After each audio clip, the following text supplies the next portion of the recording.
அடுத்ததான் நமக்கு வாழைப்பழமும் கிடச்சிருச்சு. விட்டுருக்கு கற்பூரவள்ளி. எத்தனை பழம் இருக்கும்னு பாரு. 6 சீப்புக்கிட்ட இருக்குது. அப்போது ஒரு 60 பழத்துக்கு குறையாமல் இருக்கும். 6 சீப்பு 60 பழத்துக்கு குறையாமல் வரும். ஆமாம், நமக்கு ஸ்நாக்ஸ் காய்ச்சி அப்பப்போ. இதுவும் ரெடி ஆயிரும் அடுத்த கட்டமாக. ஒரு 3 மரம் இருக்குது. ஒரு வாரம் 10 நாள் தாங்கும்.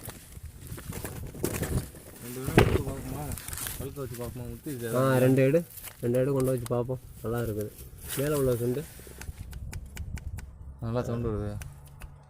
இது முத்தி இருக்கு உனக்கு. 2 எடுத்துக்குவோம். 2 காய் எடு. அன்றைக்கி எடுத்து வச்சு பார்ப்போம். ஒரு 2 காய் எடு. ஓகே, 2 கொண்டு போய் பழுக்க வச்சு பார்ப்போம். காய் நல்லாவே இருக்குது. தெளிவாக வந்திருக்கு காய். நல்லா இருக்குது. ஆமாம்.